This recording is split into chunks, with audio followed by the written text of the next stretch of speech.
Remember to subscribe to our YouTube channel at NDN TV Nigeria.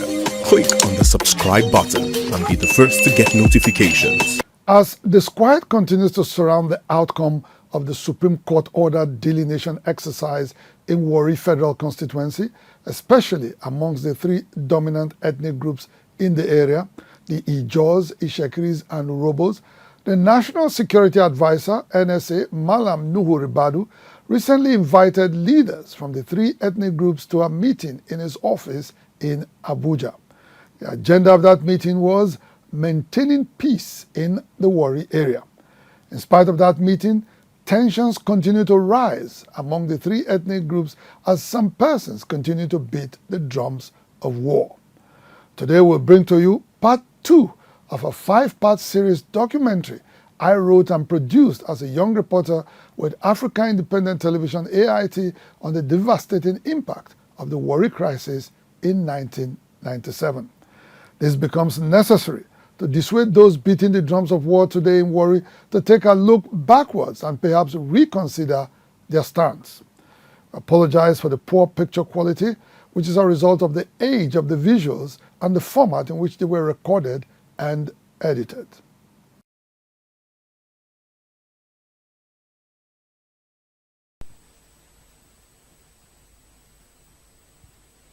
This is Warri Garage, an area a lot of people here refer to as the center of Warri town.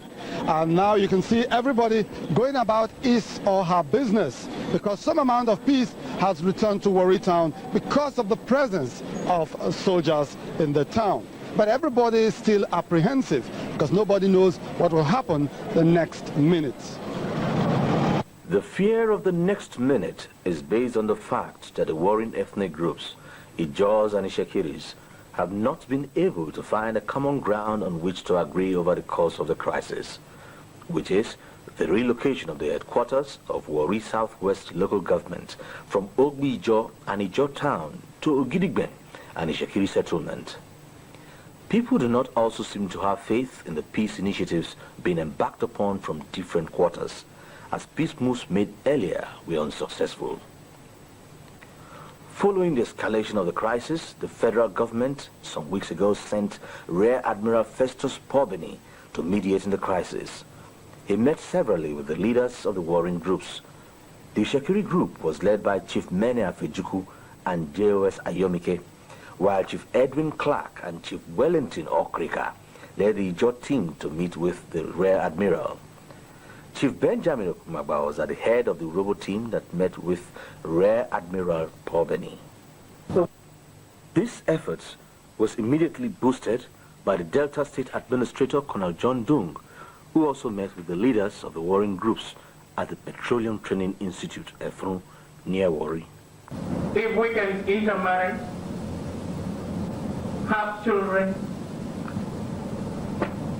then at this stage, we continue to find ourselves. What type of generations are we going to build?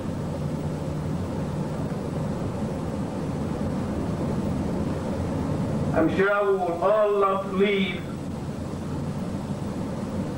generations that will be happy, that when we transit to beyond, our spirits, when they come back, they will be happy that we left some legacy. But at the rate at which we have been going, I think the next generations might not forgive us for doing what we are doing now.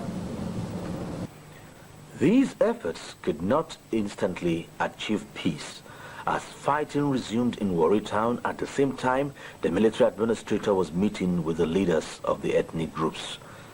A police station off Odion Road in Warri, known as Daudu Police Station, was attacked and vandalized. Christiana Jemerigbe, an Ishekiri who lives close to the station, recounts her experience on that fateful day. Day and night we call year gone. We can't come out to say what did they shoot to, so what did they shoot to? Now we call these job people. Where did they rush they come? And then they rush they come, where they come. Now they shoot. Everybody they run. We call rush go police station where they just shoot out. Now police say, make una come back to you. Make una come back to you. Now go. The fight is there. You not fit to fight. Now you now they run. They come. This is where the other person hide. Where just people come around. Now so that they shoot them. They not fit to take this house. Now so that they shoot the gaga person. Tear gas. Now so they shoot them. Poo for ya. They drive away. The State Police Commissioner, Maureenson Evanson, who visited the police station after the incident, noted that the state command may be forced to move the station from that location. We don't want the police presence. We move the police station away. We don't want them. The inquiries that we have not started, there's an indication, of course, that there are men of substance that actually mastermind these activities, these boys. And with the arrest we made 2 days ago, it has been very useful, we have started getting some good information as to the quarters of this sort of thing. Other buildings in Warri town were also attacked and burned. Sonny Omache, former chairman of Warri South Local Government Council, is one of the victims of the attack carried out on Warri town. His office was completely burned. The assistant commissioner called me about 6 p.m. to say that my office was on fire. I immediately rushed down there with some friends, and as soon as I got there, I saw that the fire was actually very heavy, and there was nothing I could do. I asked the few boys around there to use the few fire extinguishers around to try to put up the fire, but it was impossible. But later when I found out, I was told that the people that came in threw in some grenades and different things. And my BMW parked outside too was also put on fire. They actually came to Gladwin's office, and then one of them shouted, "Oh, there's a Shekiri man's office by the corner." And then they immediately came to my office. Another building directly opposite Omache's office was also attacked. Cocoa Town, inhabited largely by Shekiris, popular also for the toxic waste dumped there some years ago, was also attacked. Several houses there were burned and a government hospital allegedly blasted with dynamite. Several people were injured, while one of the residents was even beheaded. The military administrator who visited the town immediately after the attack condemned the action and sued for peace. It's unfortunate that our own brothers who do this type of thing at this stage of our own development as a nation. We are all supposed to be our brothers' keepers. We're supposed to live as good neighbors. But it's unfortunate the rate at which things are happening now. Government is taking stern steps to make sure that this problem is contained almost immediately. Actions are in progress, however. The issues have been discussed at the highest level and directives have been given accordingly. And we are not going to let this type of thing continue. Government is making all efforts to stop it immediately. Government is going to enter into all the creeks and to get this thing sorted out. This is not the best way to release one's anger or grievances. There are better ways that one can follow to press down the point if he feels dissatisfied with anything. But there are innocent lives that have been lost for nothing. At Bruhimi and Ormadino, both Ishekiri settlements were also attacked. Houses were burned and some people kidnapped. According to Mr. Emmanuel Okotiebo, MD Capricorn Company Limited, a site manager attached to the company, Mr. Wole Badunde, and another staff working at Bruhimi were kidnapped. What I did first was to go and call the company we are doing the job for, to inform them officially about what is going on, what we had. Then I gave them the information, what I was told, what is going on there, to see how they can help too. In most things, they might have security boats, to move around the creeks there and the riverine area, to find out that two of our men, we've not found them. But no news from anywhere yet. So we are still trying our best. These Ishakiris survived the attack and claimed the attackers were Ijaws. They started at the school premises with dynamite, gunshot, then they start burning the houses. So there was no way for us to attack them. So we all ran into bush. Like we stay in the boat throughout the night and we trek down to the next village, Obagoro. So it was in the morning. They gave us some escort to look for those who are still in the bush. So when we came, we discovered that everywhere have been burned up. Most of our people were kidnapped. About 4 to 5 of them were kidnapped. Then about 5 of them also were killed. So we were burned with fire. They have a particular sign between themselves when they are operating. They call themselves a Gbesun. And this Gbesun is an Ijaw language. When they break now, me myself, I come back for the Duru my town. Then I can't see them again. Come pack the property where they the town. They go for now go again. Now they stay with Ajide. Now they stay. The Duru town, Ogbobiri, Ofunama, Ogudugudu, Ajakwama, Ajamagri. Now the Apiala. That be the time. I know they all. Okay, all these people you say you know, so now don't try to go tell police say you know the people, you know where they stay. Make police go arrest them. Now don't go complain for food. We don't go call the Navy for escapers. They say they're not fit to go. Oh yeah, they're not fit to go. What of police you come? Police not the back of that again. We go, they say police all done wrong. What of as soon as don't this now Warri na dey now. As soon as come Warri so now don't say people na go police station for Warri. Now this morning I call land so we are never getting it. This morning now I call land. While not confirming that the Ijaws attacked these villages, Fedude Zimwa, an Ijaw and a lawyer, says whatever action the Ijaws are accused of should be seen as purely retaliatory. When the protest started, the Ijaw youths from Ogbejo, Baramatu, and Esaba clans went to the flow stations. Peaceful demonstration. Oil companies, you are on our lands, founded by our ancestors. Federal government gave us a local government with headquarters at Ogbejo. We signed a relief that we have been liberated from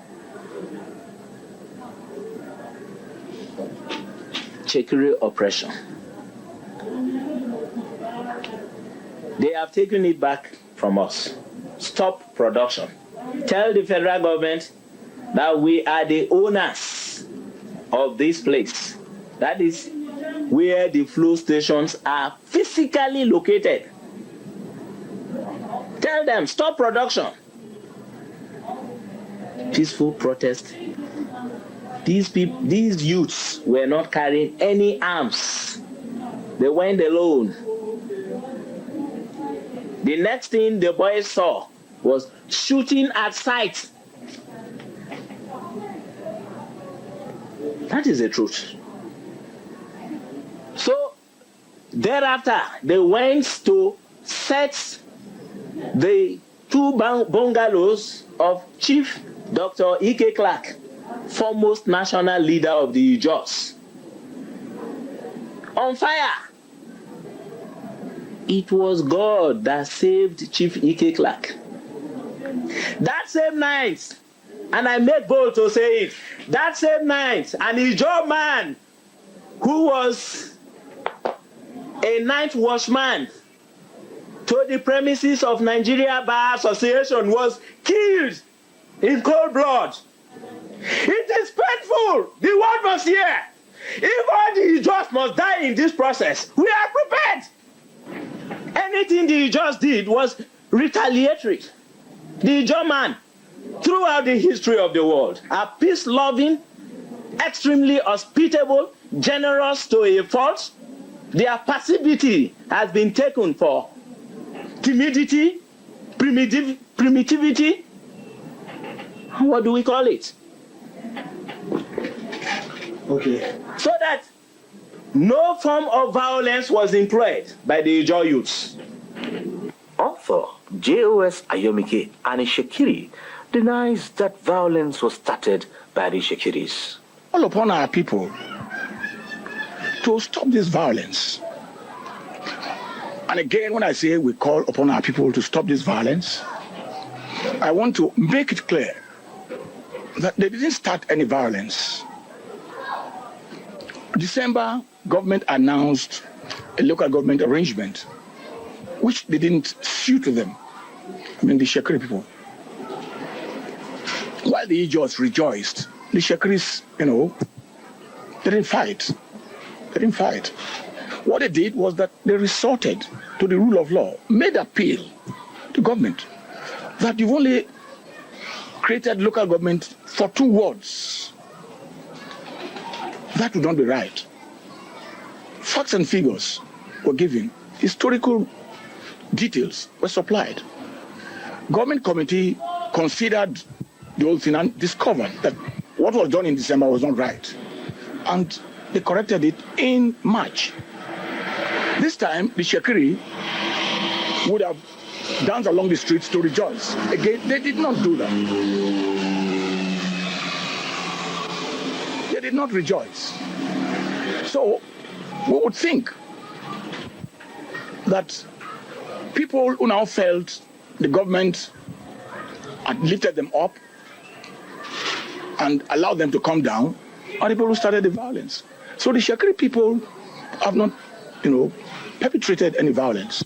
And yet, we appeal to them, all and sundry, old and young, that they should relax and keep away from the path of violence.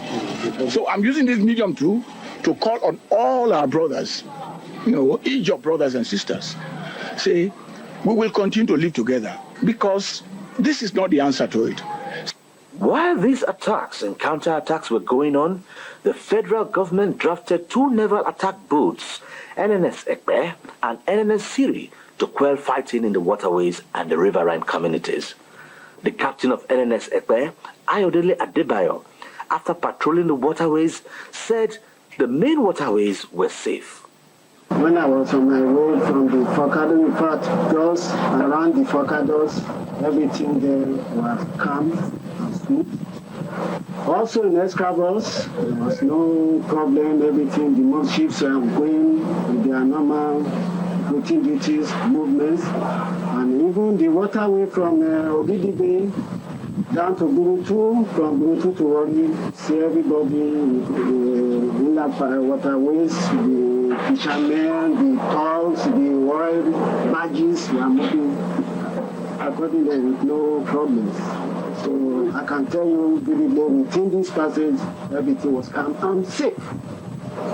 To further complement the efforts of the Navy, the federal government has set up a task force on the Warri crisis headed by Brigadier General Karamachi. As the country waits for the initiatives to yield results, the issue of arms being used by the fighting youths continues to bother Nigerians and the government. Sonny Omashe says it is the Ijaws that have dangerous weapons. It's the ammunitions being possessed, especially by the Ijaw youths. They have very sophisticated weapons, and you see, if those weapons are not taken from them, there can't be any solution to this problem. Are you saying that the Shekiri youth do not have weapons? As far as I'm concerned, all the news and speculation that's been going out has been the Ijaw youths all having guns. I've not even had any person saying that the Shekiri youths have been, fighting with guns. They've been fighting with bottles and knives, and that's all I've been hearing so far. Fedude Zimwa says the Ijaws do not have the financial power to procure arms. Ijaw people have no money to buy weapons, and we don't have weapons. We have natural defense mechanism given to us by God Almighty. Let me remind you, God has protection for the oppressed. The third party to the Warri crisis, the Urhobos, who have since taken sides with the Ijaws, say they do not want to be provoked into the crisis. According to Chief Benjamin Okumagba, the Urhobo leadership is still managing to contain the youth. Thank God we've succeeded in containing our youths. Because if we let them loose, no amount of military or paramilitary you bring here that will make you to succeed to quell them. So we've been doing everything to contain them. We don't want anybody to continue to test their will to react. See, the Shekiris have been testing their will to react. We want to appeal to the general public to join us in appealing to the government to ensure that our youths are not forced into joining forces in igniting any trouble in Warri. The Shekiris have been testing our will. We've been avoiding all avoidable problems. The government should help us to avoid all avoidable problems. In searching for a lasting solution to the crisis, different people have preferred different solutions. Sonny Omashe says since the problems have become a double-edged one, government should search for a double-edged solution. The solution to this matter first is to disarm the boys. And then let's come to a round table. See, in the round table, there's going to be different opinion and different suggestions, Then, discussion will be going on. Ayamike says there is no crisis in Warri, but appeals to the fighting youth to lay down their arms. I think my Ijaw brothers and sisters are not saying that the Shekiri have no homeland. So I don't see there's any crisis. There's no crisis. I am calling upon all the Ijaw people to appreciate this word, empathy.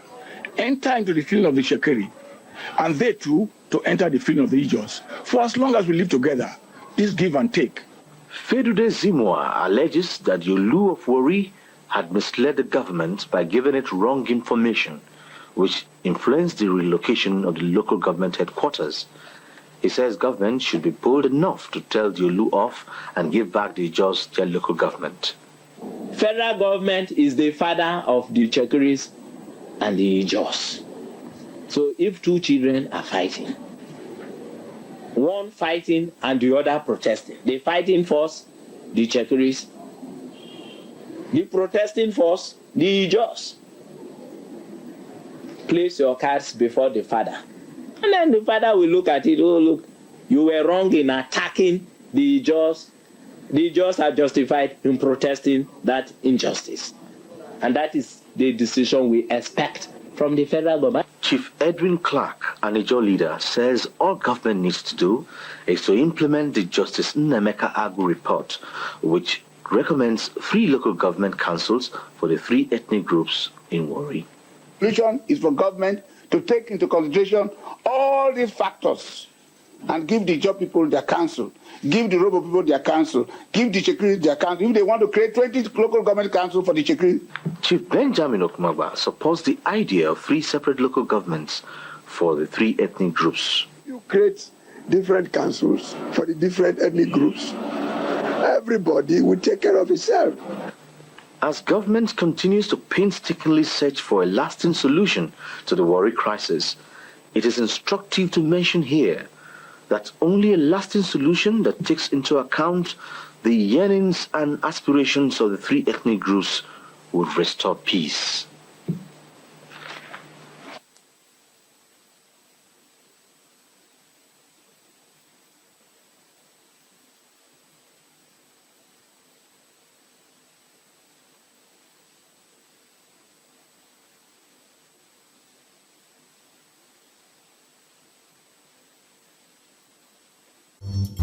Inside the Niger Delta,